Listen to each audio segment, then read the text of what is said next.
Manhã do Ouvinte. Entrevista.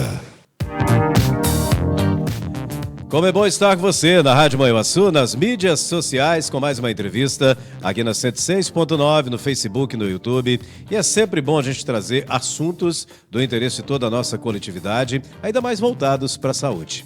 E hoje nós estamos recebendo aqui a doutora Ludmila Garcia Lacerda Dornelas. Ela é médica e vai estar conosco nessas entrevistas a partir de agora. Doutora, bom dia, que prazer recebê-la aqui com a gente mais uma vez. Prazer inenarrável. Muito obrigada pela abertura do espaço e bom dia a todos os ouvintes da rádio.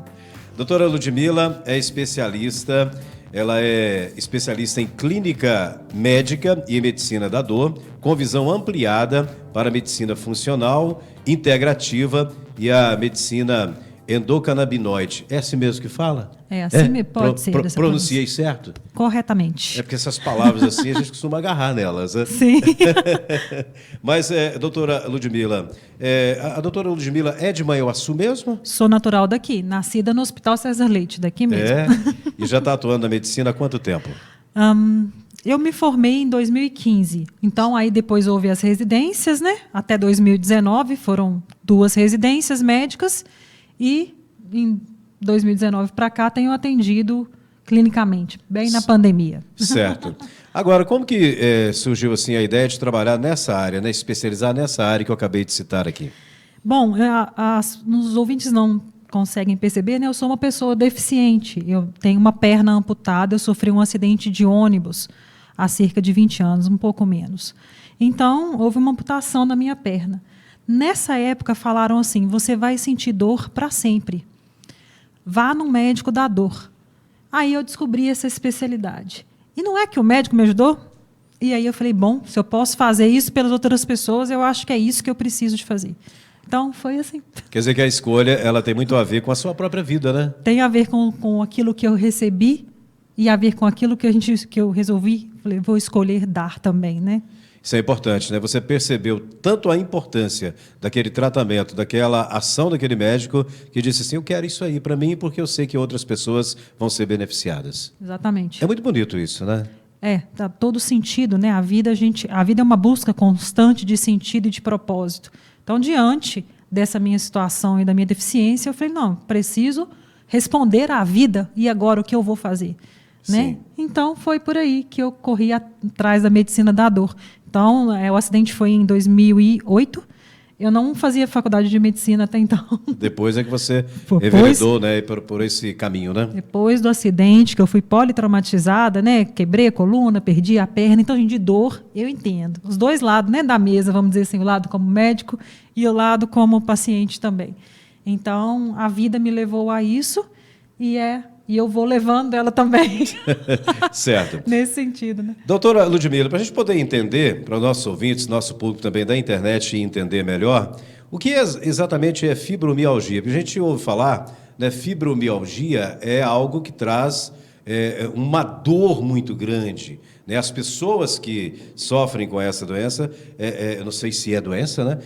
Elas sofrem muito. Como que a ciência define fibromialgia, doutora? Sim, a fibromialgia é uma doença que não coloca em risco a vida da pessoa. Porém, ela diminui muito a qualidade de vida. E ela não é só uma doença, ela é uma síndrome. Quando a gente fala isso na medicina, o que a gente está querendo dizer? Ela não tem só uma manifestação. Ela tem manifestação no corpo todo, em diversas partes do corpo, de diversas formas. É bem generalizado. Isso é uma síndrome. E a dor dela é uma dor generalizada. É uma dor que acontece no corpo todo. Então, uma pessoa com fibromialgia, ela pode ter, por exemplo, uma dor no joelho, ela tem uma artrose no joelho. Só que ela tem uma dor no corpo todo, que geralmente é pior de manhã, que fica toda travada na cama durante 15 minutos, um caminhão passou por cima. E aí, depois ela vai melhorando com o dia. Geralmente a dor começa, na maioria das pessoas, começa nessa região do pescoço, da nuca, vai caminhando para o corpo inteiro e é uma dor profunda, dentro, lá nos ossos, nos músculos, interna. É assim que a pessoa fala, é uma dor interna, com formigamento e com coceira, muitas vezes, e no corpo todo. é uma dor diferente, por exemplo, da dor que ela sente só no joelho. Sim. Por exemplo, a dor no joelho, como a doutora trouxe o exemplo, né? É aquela dor localizada. Né? Você tem aquela dor no joelho, de repente sabe até a causa dela, é diferente da fibromialgia. Embora, ou mesmo essa dor do joelho sendo muito intensa, não é uma fibromialgia, porque a manifestação da fibromialgia, pelo que eu entendi, é diferente, né? Ela pode dar dor no joelho, mas Sim. ela dá dor no corpo todo. Se a pessoa tem uma dor só no joelho, aí o problema dela é no joelho, não é fibromialgia. Ela pode ter fibromialgia também. Sim. Ela tem uma dor no joelho e tem fibromialgia. Então, existem as condições juntas, né? Porém, a fibromialgia, quando a gente vai examinar um paciente que tem somente, entre aspas, fibromialgia, o exame clínico dele não tem nada. Não existe nada que você faça de alteração. Você vai olhar lá, as taxas todas estão em dia. O sangue, na verdade, exame de sangue, as vitaminas, tudo isso tem que estar dentro do que é normal, de preferência para o que é ideal e não o que é normal, o que é níveis ideais. E aí você fala assim, bom, não é a vitamina B12 que está causando esse problema, não é o ferro muito baixo que ela está causando essa fadiga nessa pessoa, não é o climatério, a menopausa que está dando esses sintomas, que são muito parecidos, inclusive. Então, você vai descartando as coisas, tanto no exame de papel, vamos dizer, no exame de sangue, não vai ter nenhuma alteração, fibromialgia não tem alteração nenhuma. Por exemplo, o lúpus geralmente tem uma alteração no lugar, a artrite reumatoide tem algumas alterações no exame de sangue, a fibromialgia não existe nenhum marcador biológico que a gente fala. O sangue vai estar normal, as coisas vão estar normais, e ao você examinar o paciente ou a paciente, ela vai estar praticamente normal.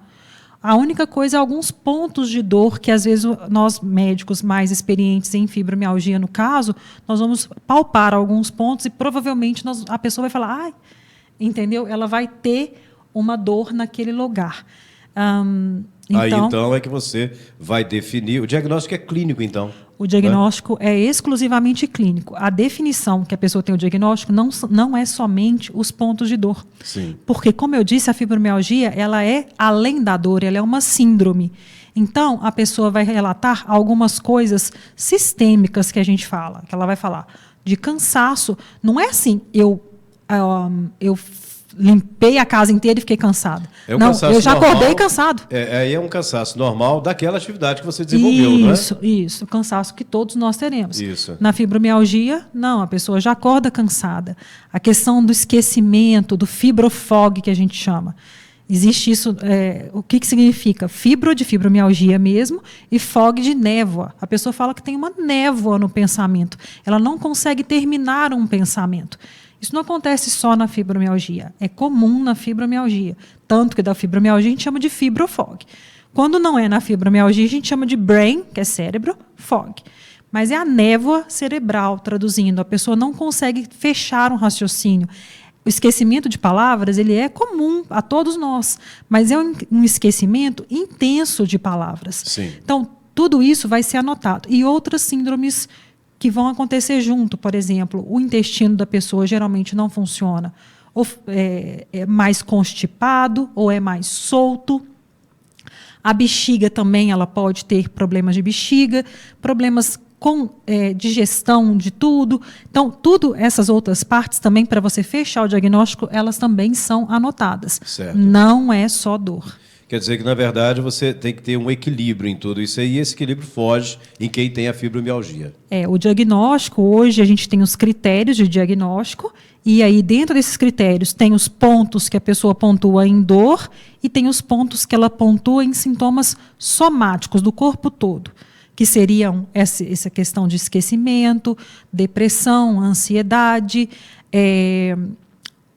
a questão da bexiga, a questão do intestino, tudo isso, a questão de dor de cabeça, de dores de barriga, especialmente no intestino, também é muito comum, de outras situações que a pessoa vai me falar durante a consulta, e aí eu vou pontuando num questionário. Sim. Doutora Ludmila, nós estamos falando então sobre fibromialgia. Foi feita essa introdução, falando para a gente aí de como que é a atuação do médico, como que ele vai fazendo ali, né, todo o seu trabalho para concluir ou não se a pessoa realmente sofre com essa doença, né, a fibromialgia. Agora, com relação às pessoas, quais são as mais afetadas? É desde a infância, é na adolescência, é o adulto, é aquele mais idoso, aquela pessoa mais idosa? Tem essa característica ou não? Ela pode acontecer em qualquer idade. Sim. Porém, é mais comum entre os 20 e os 50 anos. Mais comum ainda perto dos 50 anos o diagnóstico. Muitas vezes o paciente demora 8 anos para chegar no médico para falar, peraí, é isso que eu tenho. Demora mais ou menos 8 anos para ser diagnosticado. Isso porque a pessoa sente aquelas dores e... Não é isso, né?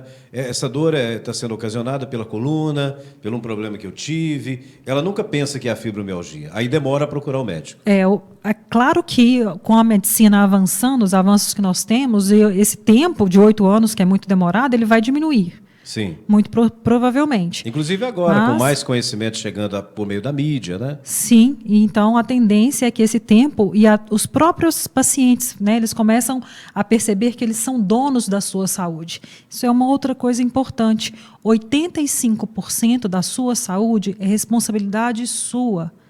15% é do seu médico. Esses 8 anos que a gente fala aí de diagnóstico, não é só porque a pessoa ficou achando que não tinha nada, é porque ela não buscou muitas vezes o atendimento médico. Sim. Né? Então, aí tem essa questão tanto da iniciativa do paciente, que é o mais importante em qualquer doença, gente. Às vezes a pessoa ela se paralisa porque está com uma perna, por exemplo, não tem uma perna amputada, como eu tenho, mas muitas vezes ela se paralisa diante de outras coisas. É preciso correr atrás, é preciso tomar as rédeas. Então, quando eu atendo pessoas, por exemplo, amputadas, e aí, Luiz, eu falo isso porque o nosso cérebro ele tem um sistema de defesa. Quem é essa menina para falar alguma coisa para mim? Espera aí eu coloco no meu lugar uma pessoa que já passou por muita coisa. Então, aí a gente escuta melhor. Isso é um sistema de defesa do cérebro, a gente pode falar isso numa próxima entrevista. Entendi. Mas o que acontece? É importante a pessoa entender que a resposta às situações e os sofrimentos, eles vão acontecer na vida. Mas aí, vamos supor, você tem pressão alta, você tem diabetes. A forma que essa doença vai te afetar depende muito da forma como você vai tomar as rédeas disso. Ou seja, como você encara essa doença, né? Para buscar aí uma solução para esse tratamento. Exatamente. Agora, me chamou a atenção, doutora Ludmila, porque a faixa etária em que as pessoas são mais acometidas pela fibromialgia é uma idade muito produtiva, né? Que é a idade dos 20 até os 50 anos de idade. A pessoa está naquele auge ali da produção e com tantas dores assim, é difícil até para trabalhar. Tem gente que até se afasta do trabalho, eu acredito. Existem pessoas que procuram exclusivamente se afastar e existem pessoas que procuram se afastar e tratar. Sim. Então, eu acho que isso é muito importante. Sim, é perto dos 50 e hoje a gente tem uma diferença na sociedade e aí entra a fibromialgia de uma forma especial, porque é uma doença que acomete mais mulheres, geneticamente, inclusive. Então, a cada diagnóstico de 8 mulheres, um homem. Então, é muito mais incidente grande, né? Na mulher. Existem explicações genéticas para isso. Depois a gente fala sobre de onde que surge a fibromialgia, onde que a ciência está vendo isso. Mas aí, hoje nós temos uma sociedade em que a mulher tem invertido muito o papel e ficando responsável pela parte econômica na família, muitas vezes. Sim. Com uma maior contribuição até que o marido, ou contribuição extremamente importante. Então, nós temos aí acometendo as mulheres o climatério e a fibromialgia numa idade em que elas estão muito ativas, que é Sim. perto dos 45, 55 anos de idade. Então é necessário realmente que a gente busque esse entendimento, né, que é possível tratar, é possível viver e viver melhor. Mesmo tendo fibromialgia. É uma doença que a pessoa consegue acabar com ela ou é uma doença que tem que ser controlada? Tipo assim, pressão alta, hipertensão, diabetes, como que é? A gente não tem uma causa única para fibromialgia. Portanto, nesse sentido, existem vários graus de resposta. Eu tenho pacientes que respondem 100%, Sim. Graças a Deus. Tenho pacientes que passam hoje como se não tivessem fibromialgia. Tenho pacientes que respondem 90%, 80%, 70%. Tem pacientes que respondem só 50%. É a minoria. Fazendo tratamento com médicos que buscam, na verdade, alternativas. Se um tratamento não funcionou, vamos para o outro e tudo assim. E a pessoa fazendo a parte dela, a chance de melhora é toda. Se você está buscando fazer a sua parte e buscando um tratamento médico que vai te ajudar, qual que é a sua chance de piorar? Muito pouco. Sim. Quase que nula. E a chance de melhoria? Ela pode ser toda. Doutora, a gente já está chegando aí ao final dessa entrevista de hoje, e é claro que nós vamos continuar com essa temática, porque o assunto é vasto, né? A gente falou aí da questão da faixa etária, né, de 20 aos 50 anos. A mulher é mais acometida, como a doutora acabou de dizer. Para a gente finalizar, fatores que podem aumentar o risco de uma pessoa desenvolver a fibromialgia. E a gente dá só um spoiler já para a próxima entrevista. Sim, acontece após alguma infecção, geralmente.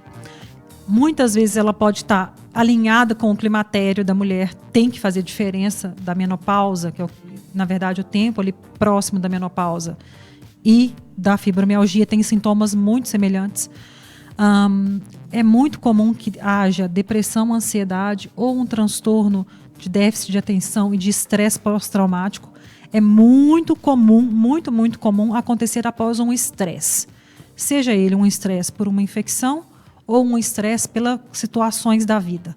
É muito comum que ela seja desencadeada depois dessas situações. Certo. Então, no próximo programa, a gente vai abordar um pouquinho mais esse tema, com mais detalhes, inclusive, desses fatores de risco. Doutora Ludmila Garcia Lacerda Dornelas, essa foi a nossa primeira entrevista aqui na Rádio Manhuaçu, nas mídias sociais. O tempo voa, né? Já estamos chegando ao final. Mas teremos muita oportunidade para falarmos de todas essas informações que são muito importantes para o nosso público de uma forma geral. Na rede social, onde que o pessoal te encontra? Vai me achar no Instagram, @dor.dra de doutora Ludmila. Digitando @dor_Ludmila já vai achar. Já vai aparecer. Então tá no Instagram. Isso. Lá tem Instagram. dicas, tem orientações? Tem, e tem um grupo, inclusive, de pessoas com fibromialgia, de pacientes no WhatsApp, que a gente faz aulas. Então, no meu Instagram também você entra no YouTube e tem algumas aulinhas sobre fibromialgia, sobre outras dores, sobre a cannabis medicinal, sobre o climatério, menopausa, sobre a dor espiritual, a diferença, né, do ser humano, tudo que ele sofre, otimismo, gratidão, tem bastante coisa. Se o pessoal começa a me seguir, aí eu começo a render também, né? Ótimo. E lá também tem o seu contato para consultório e tudo mais. Sim, tem. Você atende em Manhuaçu mesmo, né? Atendo em Manhuaçu, em Belo Horizonte presencial, em todo o Brasil. Na verdade, até fora, tem pacientes de fora também. O seu contato, você pode passar aqui no ar ou não? Sim, 31 9 9843 0101. Pode repetir. 31 9 9843 0101. Ótimo. Então, até a próxima entrevista, porque Até a doutora breve. Ludmila agora está conosco e ela não vai nos deixar, porque o assunto é sempre muito importante. Porque viver é muito bom, mas viver sem dor. Viver com qualidade de vida, com vida plena. É Isso esse aí. o convite. Daqui a pouco voltaremos, então, na sequência do Manhã do Ouvinte, pela Rádio Manhuaçu e as mídias sociais. Até já. Rádio Manhuaçu FM é assim, feita pra você.